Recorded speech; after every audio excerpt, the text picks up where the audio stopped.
So today we're gonna dye some stuff.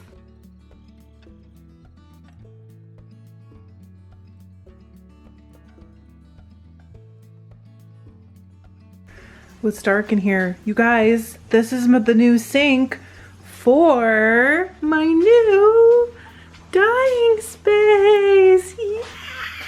Yay! This is part of John's barn. It's probably gonna be echoey in here until I get a floor in. He built me this little step. Someone's used to his spot. That's his bed. I can still fit in a couple more bins. And what are we doing? And all my dyes are on this speed rack. Well, actually I have to unpack the purple and the blue still, but most of my dyes are on this speed rack. The burners are all set up on either end of the workbench, and then a couple of them are on this thing, and I've got my pans, and that's the last of the dyes that need to get put away. So I can dye in here now. Right outside this doorway, the part that we don't really have set up yet is like this TV's going away, and then I will be able to store a little bit more in this corner. And we added that sink, had a water line run and everything so that I can be out here dyeing. There is a furnace, you can see it just a little bit in the corner. So I can do it in the winter and it won't be frozen, and it's gonna be so great. But the best part, I think, is these windows. Look at my windows. And I can open that one. It's just gonna be awesome. I wasn't sure if I was even gonna do anything with the floor, but I think I probably will stand by for that later. For right now, we're just trying to get everything moved, get the dungeon all cleaned because I rented it, so it's all back to the way I found it, and then get everything moved here. There's just a few more things to move. So today we're gonna dye some stuff. I had a couple braids from the last batch of Jacob left, and they were weighed out. I'm gonna make sure they're correct. I just have 4, so I have 1 pound left of the first braid of Jacob. But I'm gonna go ahead and get this dyed. This is one of my pans of water. I really don't need this much water, but I'm gonna go ahead and just use it. And for 1 pound, I normally put in a little bit more than 1 tablespoon of citric acid. We're gonna mix it in. Easy. And then throw these in here to soak. I will be dyeing more of that darker Jacob as soon as this is done.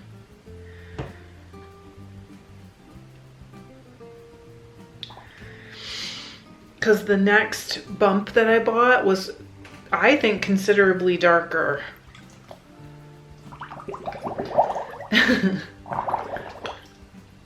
Squeezing all the water, or the air out, I mean.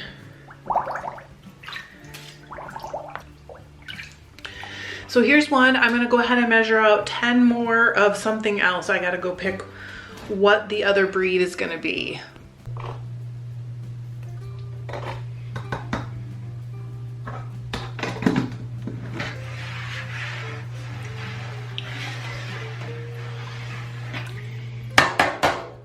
All right, I've weighed out 10 balls.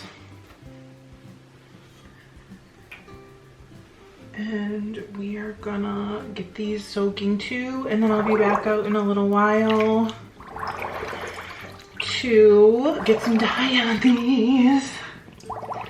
I'm actually very excited for my first time in this dye studio.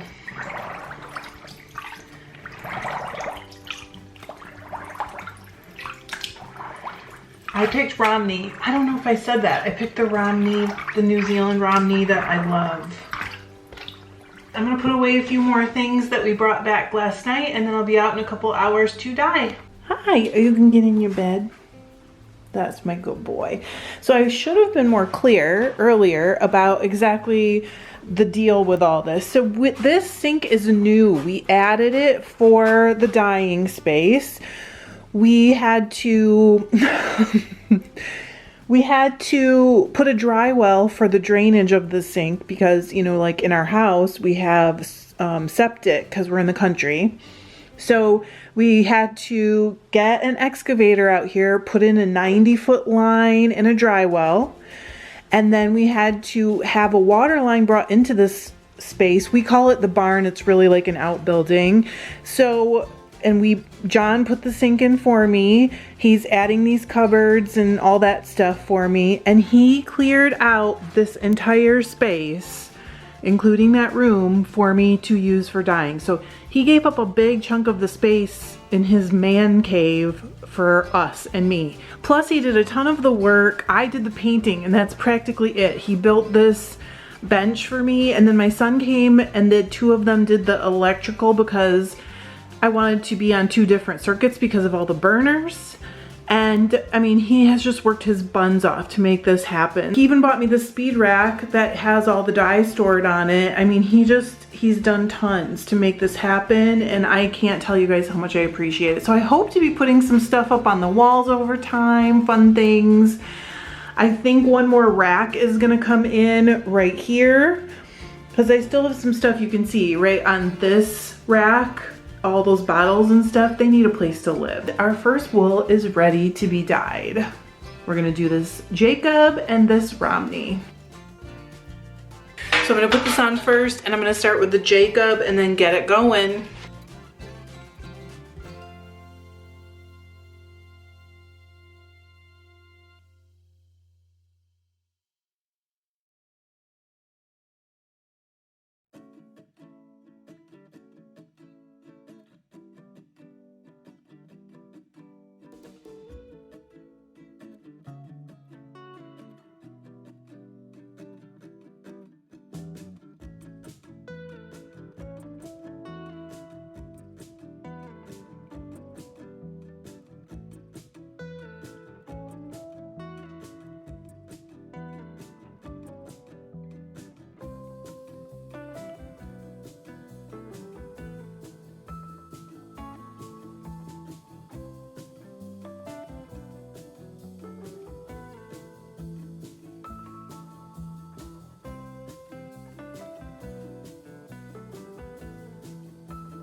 put the new batch in.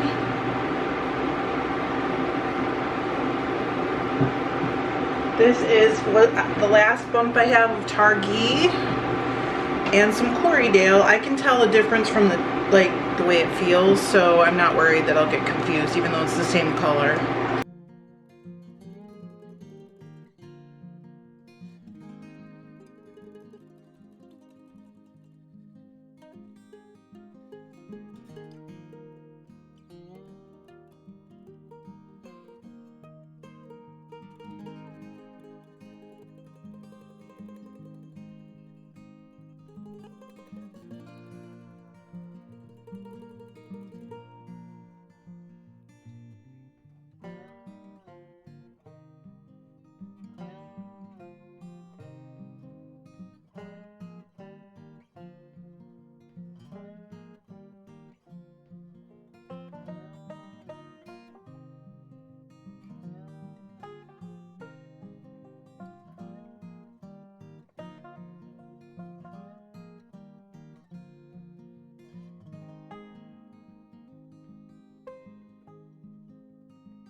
It's all done. John's been continuing to work on it the past, I don't know, week since I started filming, because this is the end of the week.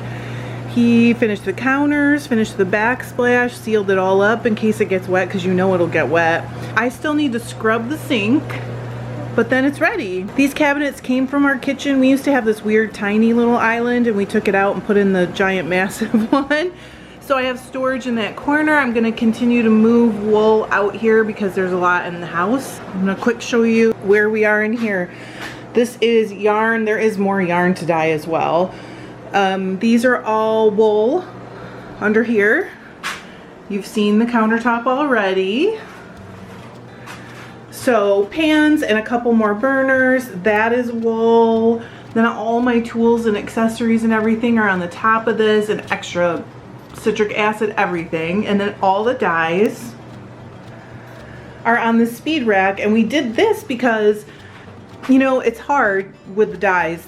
Always something goes to the back and then it's covered up or whatever. So this way I can turn it and I can pull these trays out and get to the back, kind of like a drawer, but I can still see it all. So it's actually been working really great. I would like to put woven art on this wall, whatever I'm not using for tools. So we'll see how it goes. He also put up a hook for me because I have my mask hanging on this little window thing. So he put a hook up for me for my mask. Anyway, we gotta go do some braids. Let's go. Oh, the baby. Okay, so wait, before we start, let me show you. This is the pile that I need to get ready to get listed. This is what I dyed this week. While I braid, I thought I would just kind of answer a couple questions, because I'm sure there will be some. I am sure, positive, that somebody is going to say, if you had that space all along, like what were you doing? Renting or squeezing through in your kitchen or whatever? It's a good question. I don't know if people will understand the answer, but I'm going to give you the answer anyway. So when we moved here, it was going to be our empty nest house basically, and we still did have one kid who had just graduated, so he lived here for a short time, and then he came back, I think it was last spring or summer, I'm not sure, and stayed for a couple weeks between apartments because he lived with some guy friends and then moved into a different apartment, blah blah blah. For the most part, it's been our empty nest house.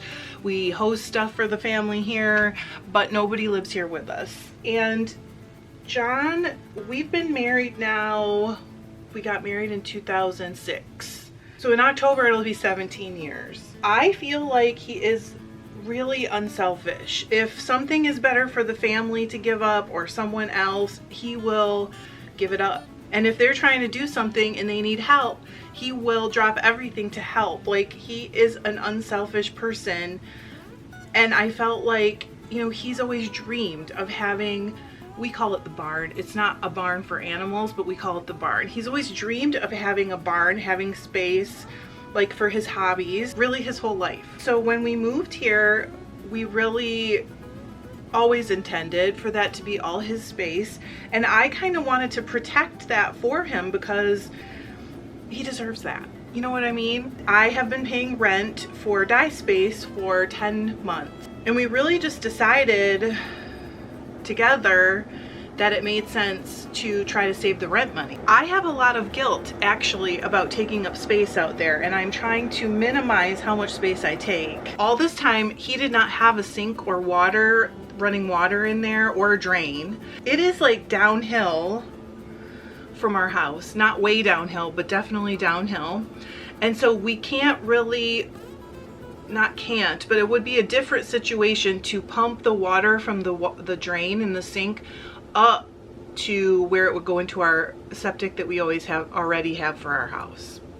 That would be a whole different situation. We'd have to put in a pump. People do it. We have one in the house, but we'd have to spend a lot more money to use the septic that we already have. So what we had to do in order to put a sink in there that was like legal and to code and everything, which it does matter to us, your septic has to be 50 feet from your well. They don't want anything, at least here, from your septic system, like the bacteria or whatever, to get into your drinking water. Kind of important.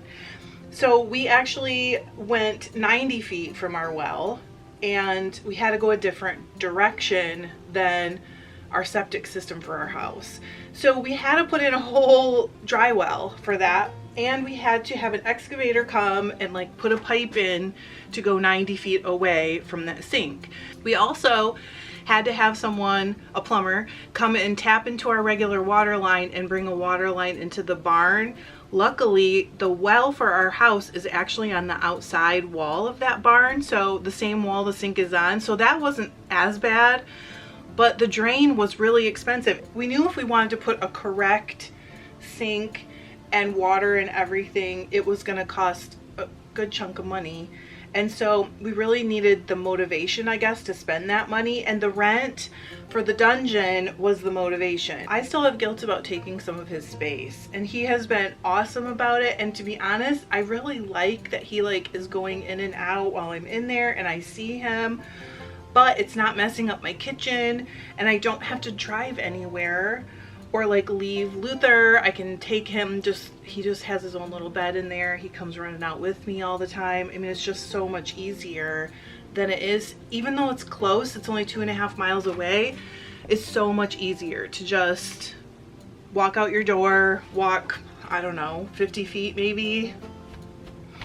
Not sure how far it is, and go in there and get some stuff dyed. It's just been super handy. And like right before bed, I can go out there in my pajamas if I need to check anything, see if I want to turn it on again, see if I want to flip it over and cook it again, whatever. It has been super handy, so handy that I've gotten way more dyed. It's hard to feel like I'm taking his space away, but it's nice to feel like we're out there together sometimes, you know? But I will say, like, it makes me feel like he feels the same, because he is really trying to make it super functional, like give me the space that I need, make it really work for me. And it's been so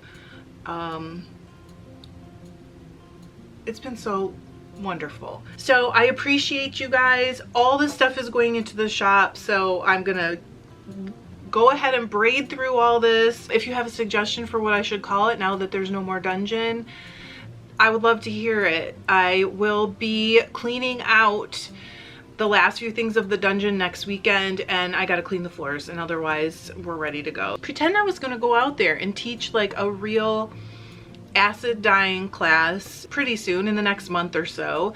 What would you rather see? Would you rather see a class on dyeing wool? Would you rather see like roving or top? Would you rather see a class on dyeing yarn? It really isn't that much different, but what would you prefer to see? I almost forgot. Now that we have that space and it's better lit, it's much easier to film in, because I can actually suction cup a camera up to that window and it can get the whole counter space. Some of you will remember, I wouldn't call it a series, but occasionally we would pick a word that you guys would submit, and John would dye yarn or wool. I think it was always wool, wasn't it? That was inspired by the words you gave. We're gonna start all over, and we thought for a little while we would like go head to head, kind of. It's not a competition, but it's just like we would take one word and the two of us would dye a colorway inspired by that word, just to see how different they are and how different one word can inspire two different people, because we approach things super differently. So I figured it might be kind of fun to see the two takes on your words. If you have some inspiration words, please drop them in the comments. What we do is keep them in a notebook, and then we'll pick like 3 or 4 of the words and we'll each dye a colorway inspired by that word. We're gonna do it again. I'm excited to do this. Thank you so much. You guys are the best. I would not be still here on YouTube without you. I wouldn't still have a shop without you. You're the best people, and I love you. Have a great week, and I will see you soon. Thanks. I love you. Bye.